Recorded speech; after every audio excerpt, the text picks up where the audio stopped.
Welcome to the Builders of Authority podcast, a show committed to helping you build authority for your brand. In the realm of business and personal branding, authority stands as a cornerstone. Authority isn't built overnight, it's built over time. So join us as we build something remarkable together. And now, here's your host, Adam McChesney. All right, welcome everyone back to another episode of the Builders of Authority podcast. Back in 2011, I took my first business class in college. I had heard about this professor who had a really innovative way of teaching inside of business school at Columbia College where I was attending. After that class, I ended up having quite a few classes with him and ended up becoming my advisor for a little bit of time as well. It was in 2012 during my junior year where I first took his entrepreneurial class, created my first business plan, and actually learned that Monopoly could be tied back to business. So my family actually strongly dislikes playing with me now, and I have you to thank for that. But that was it was a fun experience. So some of my favorite classes were taught by today's guest, and I consider him my first mentor in the business world. The fact that we're sitting now together on my podcast over a decade later, it feels very surreal and just grateful for the opportunity. So my guest today is Dr. Siebert. Dr. Siebert, welcome to the show. Oh man, this is the highlight of a lifetime, man. So thank you. I'm honored to be here. It's surreal is absolutely the word. It doesn't feel like that long ago, but then you look back at it and you're like, wow, a lot has changed, obviously, for both of us. So tell people a little bit, kind of about your story of being a professor and then, kind of everything that's really transpired since. Yeah. So, I tell people, professor was my first life. I spent several years in higher education. 2012, I started my own company. What you didn't know at the time is my last few years at Columbia College actually weren't as a faculty member; they were as a consultant. Okay. And they were a client at the time and helped them build that entrepreneurship center. But what I tell people when I go out and do the 50 by Friday presentations is what I didn't know is I've spent the last 13 years of my life basically solving community betterment issues. In 2012, the community betterment issue was jobs, which is why you and I did the hashtag boom pitch competition. And from 2012 to 2014, I built 3 innovation centers, 2 in Columbia, 1 in Fulton. Did some pitch competitions, and then in 2014, I kind of took those programs and scaled them statewide. And so for the next 3 years, from 14 to 17, really the Great Recession had pretty much decimated rural Missouri. And so we went out there to help communities reinvent themselves and to see what life, business looked like in the 21st century. And we're very successful at that. And then in 2017, we were brought up with a new community betterment concern, that was opioids. And so we put together a program, and I still do this program where we're going to county jails, we go to recovery centers, emergency shelters, and basically have put together a model that's been recognized nationally and internationally as one of the most effective reentry programs in the country. And I've learned so much about, working with the justice-involved population and really help address the stigma that's associated with it. And so we continue to do that. And then in 2022, after the pandemic, the new community betterment concern that they brought to our attention was grief. And so we started to really put in some programs, some structure to help, the massive amounts of our population that were just grieving in some capacity. And we've also been introduced to loneliness, because right now grief and loneliness are the 2 identified epidemics in our country. And so how in entrepreneurship and innovation has been at the heart of all of it, but it's really taken the work that we do and just kind of being adaptive to really what do people need and how can we help them. So it's actually crazy kind of like hearing that story and looking back to the very beginning of just like, I look at it as like, yeah, you were the professor and the entrepreneur and all that stuff. And it was like these certain things like the pitch competitions and all that stuff that we did in the innovation centers. But it really goes back to just like solving the problem that's, at the forefront of everything, which it sounds like obviously there's been some pivots and some focuses and some things like that on what's most important. Going back to like the early years when I was starting to obviously learn about entrepreneurship and all that stuff, you had such a different philosophy. And I think you obviously know that, for example, like those were some of my favorite classes because it was real world experience.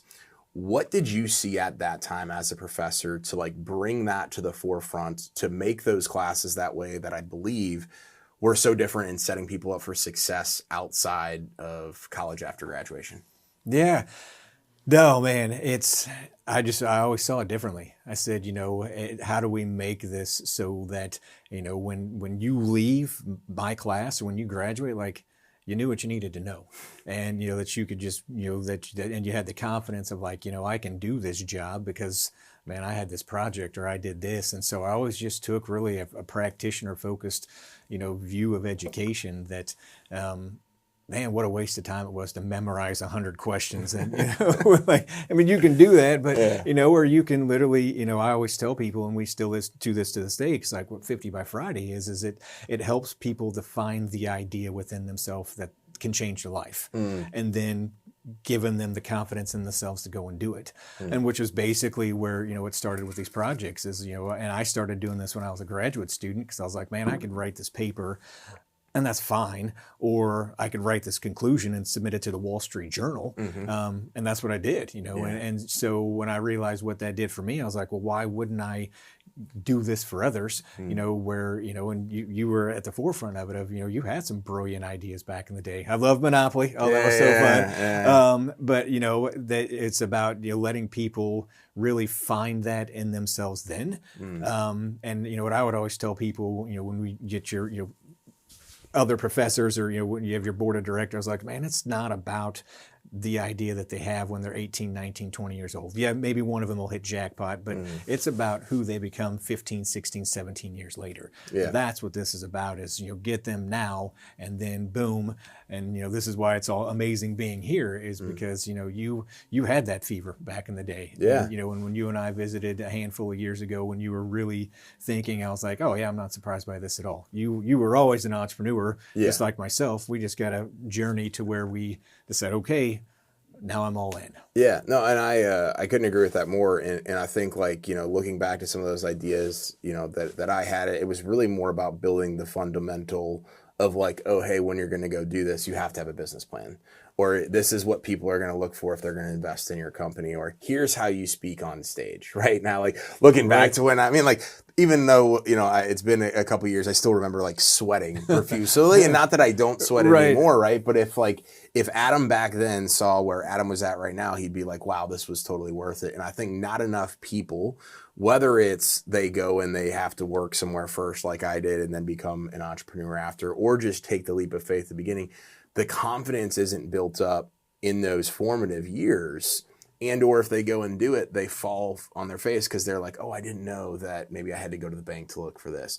Right. So it wasn't just about like, hey, go create the idea, but it's like, it doesn't matter what you do in the future. These are the things you need to have in order to have a chance at success. It doesn't guarantee it, but at least a chance.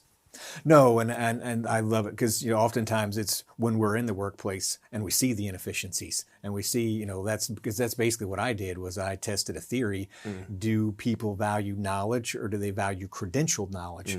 And so when we launched our entrepreneurship program back in 2014 that we took statewide, I just asked myself the question. I was like, do people have to have the college degree or the certificate, or will they pay you money to be like, no, man, just teach me what I need to know, and do it in a time frame that's not spread out over 16 weeks because I don't have that. Yeah. And and so that was my theory. I said, no, we're going to create a program. It's going to meet people where they're at, and that's what we did. Is we put 194 people through that program in 3 years, and it was such a smashing success that's when the Missouri Department of Economic Development found us, and they're like, man, and so we were keynote there for the governor in 2015 and 2016, 2018 again in 2023, because these models of innovation, they're like, how are you, more people need to see this, show us. And it was the whole idea that if you've got a brilliant idea, you shouldn't have to, let's say you live in Cuba, Missouri, or Bourbon, Missouri, or Steelville, and you've got an amazing idea that could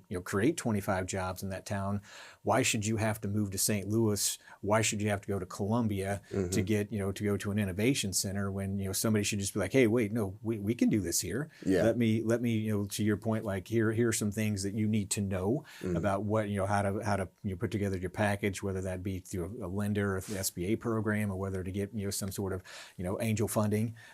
We can do those things. And so that's, for that 3-year window of time, that's exactly what we did. Yeah, so that's it. That's incredible. So you had that 3-year window. I know you kind of mentioned some of the things you've been working on since then, but walk us through just like everything you have going on, because I know it's a lot. Oh man. Well, so in 2017, like I said, I was reached out to, and opioids had just started to really destroy our communities. And this was right after we'd gotten through Oxycontin. We were in the heroin stage. Fentanyl was getting ready to, we didn't know what that was going to do, but we knew that it was not going to be good. And so I was like, hey man, I've got this program, and it's not really so much about helping businesses succeed with their business model, but it's about, helping entrepreneurs not sink the ship. And, and it's good with people. And I said, so if you'd allow me to take this program, I'll kind of modify it a little bit and go into the jails. Let's see what we can do. And we went into that, first program, and I learned so much. And it really changed me. And in that process, we changed a lot of lives. And we were able to do some really cool things. And we just kept, because what I found is, the mindset is like historically with somebody that's incarcerated is when they get out, like, hey man, get a job, just get a job. And which is, okay, that sounds great. But, I always remind people, like, what do you think happens to somebody's credit score when they've been incarcerated for more than 40 days?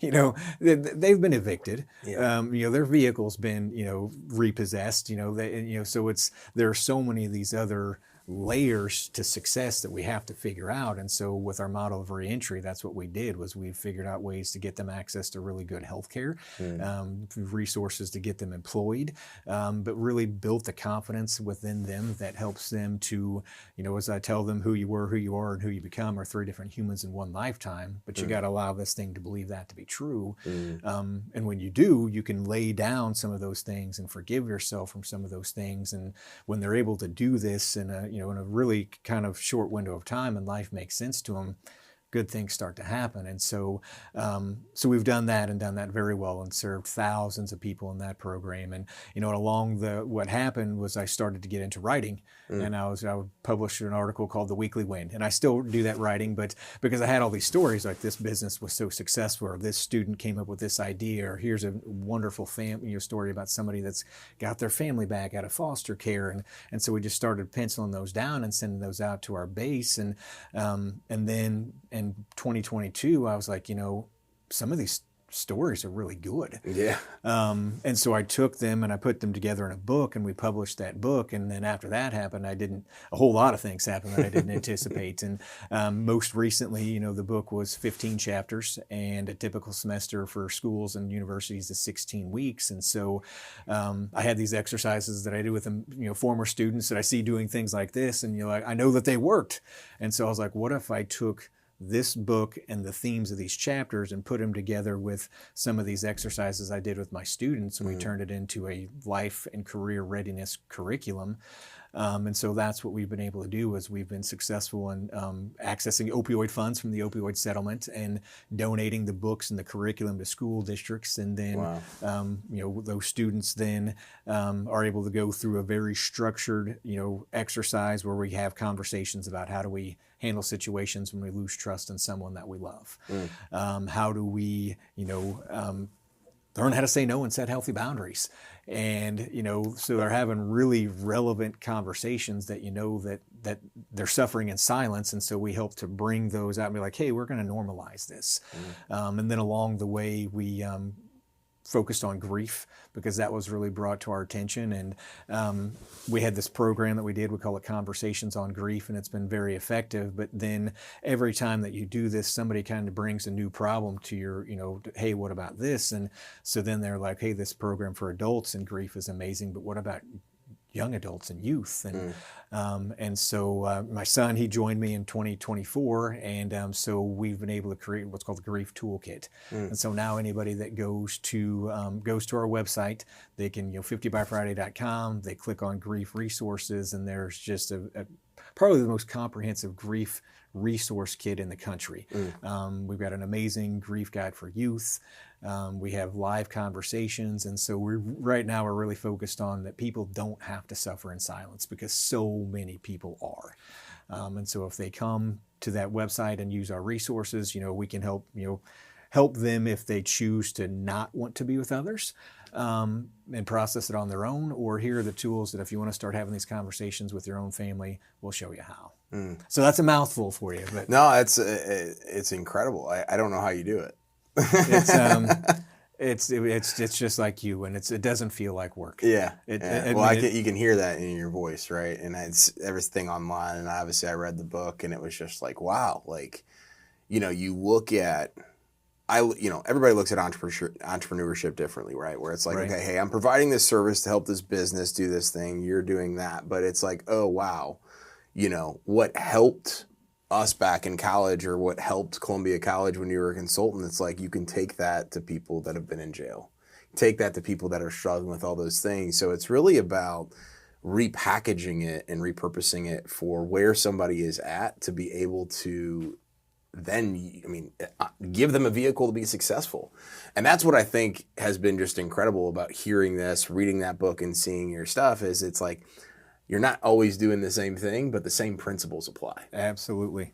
100% I tell people all the time, it's just living in a constant state of adaptation, which is what I love with this brand and what your organization's all about, is, constantly just being adaptive, recognizing the needs in the market. And, you've been able to identify other entrepreneurs. And this is what I love about this and the conversations that you and I used to have, because I always tell people, man, entrepreneurship does not have to be sexy. Yeah. and some of our most successful companies that have gone through our programs are people that own a towing company. Yeah. He's, that gentleman is, now one of the wealthiest 1.5% of people on this planet. And I love him. And he's still to this day thriving. And, or we had a gentleman, his idea was he wanted to build the largest monument dedicated to the Osage Nation, in the entire world. And so we did that. And, it's 50 miles down the road, exit 208. And, but in that relationship, we were able to connect with the Osage Nation, particularly around the time of the Killers of the Flower Moon. And, we're able to, help them to tell their story and bring them back to Missouri. And so it's, but to your point, yes, it's all about really taking it, nothing about what we do. If you would have been in a class in 2011, or if you were with me in a jail that I'll be in tomorrow, there's nothing that's different. It's, it's really, like you said, it's taking those things, applying them to where it makes sense to that person, where they're at that point in time in their life, and then boom, let's see what happens. Amazing. One of the questions that I had for you is, so you mentioned like all these different people started to hear about this, right? So I assume obviously like word of mouth, obviously being in rural Missouri, small town, people sharing all this stuff, news articles, the book, all that stuff. How did you, and maybe it was like, as you mentioned, after you wrote the book, all these things came in that you weren't expecting. How has the brand grown of what you guys are doing over the course of time as more people find out about it? How are people finding out about it? Just share some of the tips and strategies that have been effective from like a PR branding standpoint.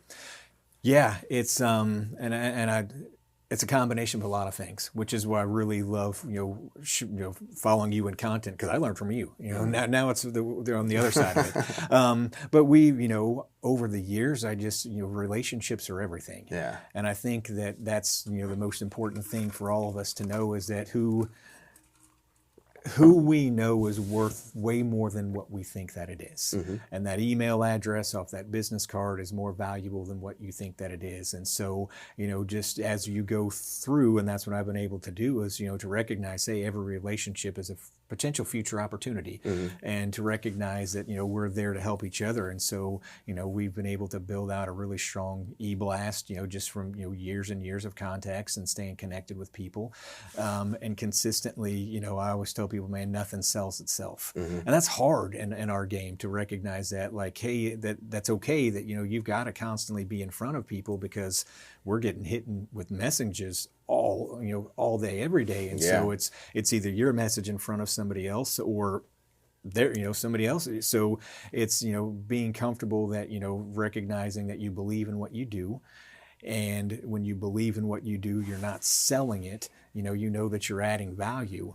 And so, from the combination of just, valuing relationships, being present and supporting others in what they do, that, circles itself around. And so the combination of, being present, being visible, having relationships, taking, advantages like this. It was amazing to come up here and do this with you. And so just staying connected with people, and you do those things, you'd just be amazed at when people, and this is what you do all day, every day. They may not think of you in that moment, but this is what happens with us when we work with individuals that struggle with a substance use disorder. They may hear me speak, 5 years prior, where no one in their family might be struggling with, some sort of, where they're at in life. But, here we go a few years later, and all of a sudden, oh, wow, now I have a son or a daughter, I have, a brother or sister, and, oh, that guy, I know who to reach out to. And it's, and that's just because they remember this. Yeah. Like, okay, now I need that. And so it's, as we all do that with whatever it is, product, service that we offer, it's not necessarily about closing the deal in the moment. It's recognizing it may not be the time now, but that doesn't mean that relationship won't have value 2 years from now. And when you really embrace that mindset, it is a game changer. Yeah, no, it's playing the long game. Yes. Right? That's the thing that I've had to learn time and time again. But I do have two questions for you, two-pronged on more of a selfish question of me wanting to know how do you manage, right, all of what you do while also being, a family man, a husband, a father, all those different things.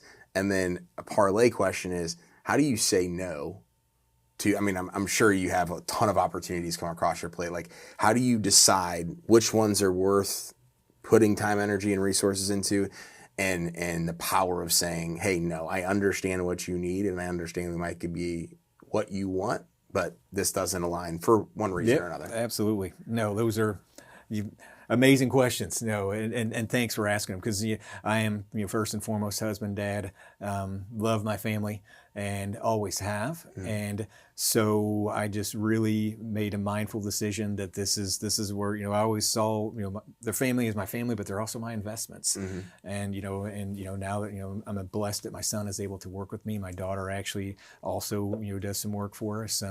And, they've always kind of seen what it's about. And, we had hoped at some point that, hey, maybe we can all do this together. We like each other.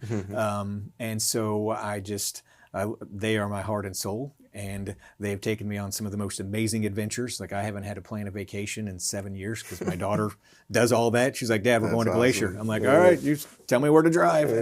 But no, they are what I need to stay balanced. And so that's, it's a real easy thing for me to do. And to your question about how to say no, and that is for people like us, that is a really, really difficult thing to do. But it does get easier because what I have found, is that you really start to learn what adds, and I guess I'll pause it to say, I don't necessarily ever tell people no, but I'm not afraid to say not now. Yeah. And because, and unless, of course, there's an obviously misalignment of everything, then that's a no-brainer. We can do those things. But recognizing, time is the most precious, in my mind, the most precious resource that we have. And so I'm constantly evaluating, like, hey, how am I making sure that I'm pouring my time into things that are going to return the investment? And have learned where, okay, yes, this I need to commit to this. I need to do this, even though I know that I'm, we do a podcast with our students, and one of our young adults, he actually gave the best answer. A yes to something is a no to something else. And so God bless him, it's brilliant advice, and he's so right at such a young age. But he's right, is, be able to tell yourself, hey, if I say yes to this, what am I sacrificing over here? And when we really start to see those things that are really core to our business and core to our humanity, then it's okay to tell people, hey, I appreciate what you do. I think it's amazing what you're doing. Unfortunately, the timing right now is not good for me, but that doesn't mean we can't reach back out, in the future to see if, this is a better fit for both of us. And I found that to be a really good way that it doesn't necessarily sever a relationship or hurt anybody's feelings, and you're not necessarily telling them that you don't value them. You're just saying, hey, with the priorities that I have right now, this just isn't going to work for the time being.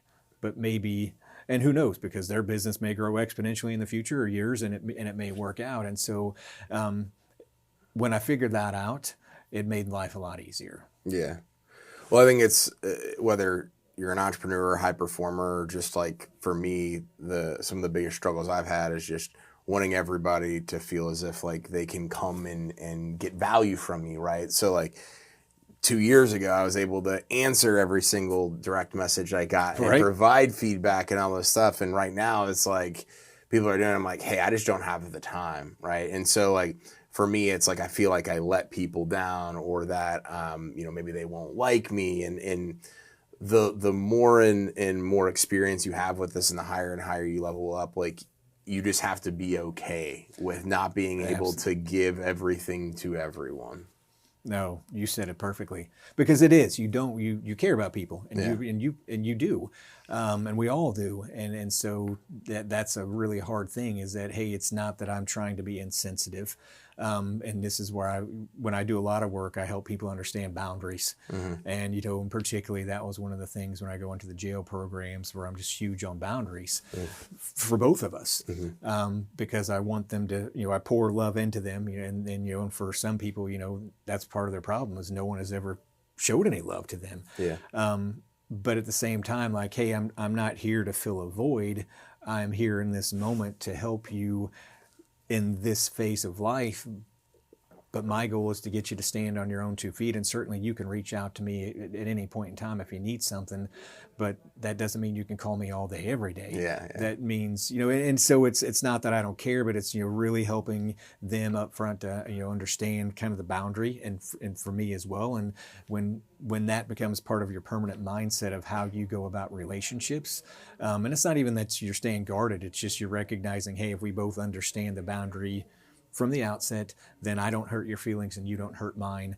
But yet we both understand that we care and support about each other, and we want the best for each other, but that we recognize that, hey, yeah, you've got things going on and I've got things going on. And so that's, part of my maturity as an entrepreneur has really gotten, really focusing on that and always keeping that at the forefront of, hey, as we build relationships or as we enter projects, to be very upfront about, here's the boundary, here's the expectation, and in doing that, and to your point, it's helped me to actually, sometimes that makes saying no a heck of a lot easier. Yeah. Because you go, oh, okay, yeah, we're not on the same page, and so before we've committed to anything, we're not a good fit. Yeah.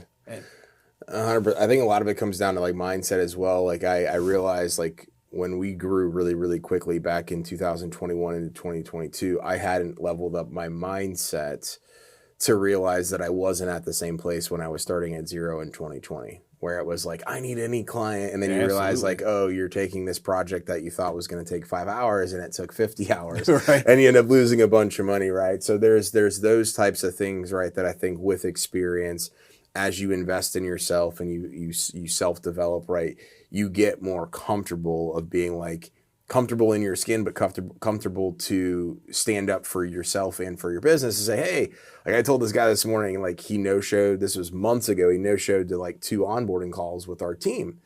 And he wanted to come back and now sign up. And I said, hey man, I really appreciate it. Right. We just don't have the capacity right now. And you disrespected my team and our time, right? So I don't think it's going to be a good fit, because that's usually a track record of clients we've worked with in the past. So I put it back on him, right, to say like, hey, like not going to be a good fit because he just thought he was going to be able to hand over his credit card.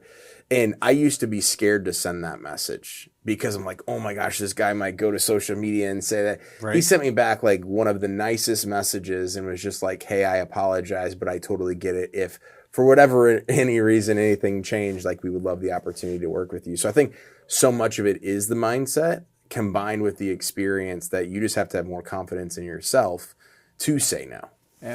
No, and I love that because you're exactly right. Like, not all money is good money. Yeah, oh gosh. And that's a hard lesson for people. But when you realize that, to be like, man, it's not worth it. And that's, again, because like you said, when you're starting, you want to, you take everything and because you're like, I got to do this.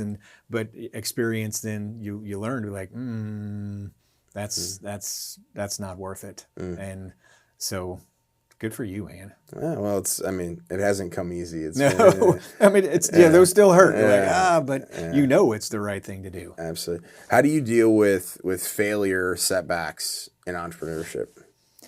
So, and I write this, so I have to, honestly, what I try and always tell myself, because I believe this, that when it becomes being an entrepreneur, that there really is no such thing as failure. Mm-hmm. There's only learning and adapting. Yeah. And I shouldn't say that because, yes, here's what I mean by that. If you try something and it doesn't work, it doesn't mean that you failed. It just means you learned what didn't work. Mm-hmm. And I often tell people, and sometimes that is actually more important than if you tried something and it did work, because if it worked, you don't know if it worked or if you just got lucky. But if it didn't work, well, okay, yeah, that didn't work. And so, I'm constantly having that positive self-talk to be like, hey, we're not giving up. We're recognizing that everything that we're doing is we're learning, and the more things that we try that don't work get us closer to the business model that we know that is going to work, and that's really to where you said everything that we do has been repurposed and repackaged. You're absolutely right. We went from having a 4 or 5 week program to being like, hey, can we actually take this down to like a 4 or 5 hour seminar, and just constantly finding what is the right business model that is the right value for us and what we do, but is also still delivers something meaningful to the people that we serve. And so I literally look at failure or moments that didn't go well to not be critical of myself. Unless I need to be, if I intentionally didn't put the effort, or if I, did something, then yeah, that's okay to I got to own that. Mm-hmm. But in the reality, if we're in this game, to recognize that, hey, if this didn't work, I didn't fail. That just means I'm one step closer to figuring out what is going to work. And when I find that business model, look out, bam, bam, bam. And that's what we're all looking for. What would you say to somebody that is listening to this episode and they're like, wow, I didn't realize entrepreneurship, as you mentioned before, had to be sexy, right? Or didn't have to be sexy. They're thinking, hey, I want to start this business and I need to, come up with the next Uber, or I need to go open a restaurant, or I need to go do what most people think of when they talk about entrepreneurship. What would you say to that individual, that whether it's a piece of advice or a process of just figuring out clarity on what they want, and or maybe string along some ideas that they may have not thought about as being an avenue for entrepreneurship? Yeah. So we actually have this exercise that we do, and anybody that's watching this, you feel free to reach out to us at 50byfriday.com, but we call it the personal SWOT. And basically it's the same thing we do with businesses: strengths, weaknesses, opportunities, and threats. But we've put together our own package where you do that as your own person. What are your strengths? What are your weaknesses? What opportunities exist? And what threats are in your life that can sink your own ship? And the whole point of me bringing that up is that what I tell people is that we all have amazing talents that we are blessed with. We all have wonderful strengths. The world likes to remind us of our shortcomings, but if we take a really deep dive into what we are good at, that's really should be the core of the idea that we're looking for. And this, the guy I mentioned, the towing company, he'd been around trucks his whole life. This was just what he knew.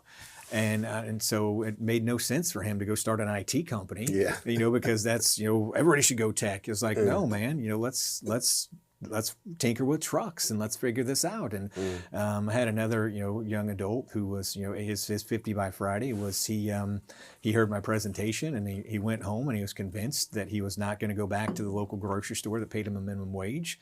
Walked out to the garage, saw a power washer, grabbed that power washer, literally went that day and got his first power washing gig that paid him $350.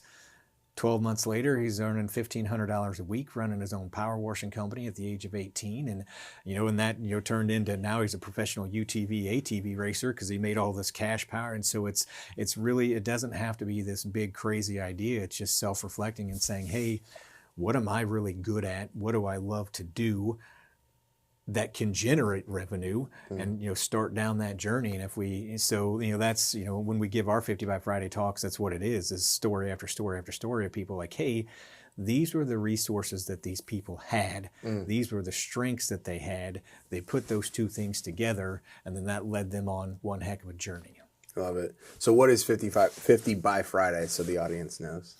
So this is what we do. When we go to I'll give our talks, we travel around and we tell people, so it's Thursday. And so when we're recording this, and so every single one of us, in this room, using only the talents that we are blessed with, we have to figure out how we'd make $50 by next Friday. And so, and what I tell people is it's not about making $50. It's about finding the idea that can change your life. And because we know what that idea is, and this is where I make my audience really uncomfortable, is, I challenge them, hey, as I ask you that question, if there's literally one thing, if you literally got up out of that chair, walked out the door after hearing this presentation and went and did one thing different, everything about everything in your life would change. But even when we know what that idea is, and we have a really good understanding about how we could do it, we still don't go do it. And so then we jump into, well, these are the people that actually did go do it, and hear their stories. And so, we're thousands deep in them. But that's what I would tell people, and why I'm so inspired to be here with you is you found your 50 by Friday, and you believed in it. And when it got really hard, because for people like us that do this, there are going to be moments when the journey gets really bumpy, but you don't give up on it. Yeah. You have the resilience and the strength. And so this is what we do, is we are hope and we are resiliency. That's amazing. What is, as we're kind of finishing up here, what's like one last piece of advice that you would give to somebody listening to this episode that is, whether it's they're working for somebody else or they're in a business that they don't love, what would you tell to that person? Like, they've already made the idea that, hey, this is not for me. What would you tell them to go guide them through that next process? No. Gosh, believe in yourself is what I would tell them. And what I would say is that, and this is kind of how we teach people, like, hey, we don't do crazy things, but it's okay to recognize that this isn't for me, and then to take small steps to put themselves in a position that at some point they know that they no longer have to do that. And, and so, like, if you have an idea, test that idea in some capacity to see, start to figure it out. As what I tell people is, if you're working for an employer, consider them, they're funding your startup. They're paying you to realize your dream. You're learning while they're funding your startup about what you could potentially do at some point. And so consider them right now your angel investor as you figure out what life needs to look like for you. And so, and what I always tell people when I was in the supervisor role, like, hey, if I really felt that every employee that I had was just in that job to do it for the rest of their life, me as a leader, what a failure I am. I should be helping these people to recognize their full potential. And if that means they end up moving on to something great, maybe they can help me find the next person and the next person. And if you embrace that mindset, then you've got an organization fully charged of people that are finding their passions. They're passionate about that. And so, if you're there right now and you're not there yet, I would just tell you that, it's really a mindset thing, and they are funding your startup as you figure out what that next step in life is going to look like for you. That's incredible advice. This has been an amazing episode. I'm really glad that we got to do this. Long time coming. It's been so, I love this. When you reached out and said, hey, let's do this, I was like, oh, yes, absolutely. Well, So I appreciate it. Where can people stay connected with you online? I know you mentioned 50 by Friday, but just whether it's social media, websites, all that good stuff. Yeah, so 50byfriday.com is our website, and if you hit that contact button, that comes straight to Simon or myself. And then certainly, Dr. Sean Siebert on social media. And so, feel free to reach out, connect. I love this. I love what you're doing. And I'm just excited for you and for all of you, to see where this goes for the next few years, because it's really awesome to see. I appreciate that. And this was amazing. So thank you. Oh, man. Appreciate it. Thank you so much. And thank you to our audience for listening to today's episode. Make sure you go follow Dr. Siebert and everything he has going on. I know you'll get some value from this episode. And while you're at it, leave us a 5-star review as well. It definitely helps push the needle forward. Making a big push for reviews this year. So wherever you're listening to it, or if you're on YouTube, make sure to subscribe to our channel. And remember, authority isn't built overnight. It's built over time. Thanks so much for tuning into this episode. We sure do appreciate it. If you haven't done so already, make sure you're subscribed to the show wherever you consume podcasts. This way you'll get notifications as new episodes become available. If you feel so inclined, please leave us a review. We sure do appreciate it. Until next time, friends.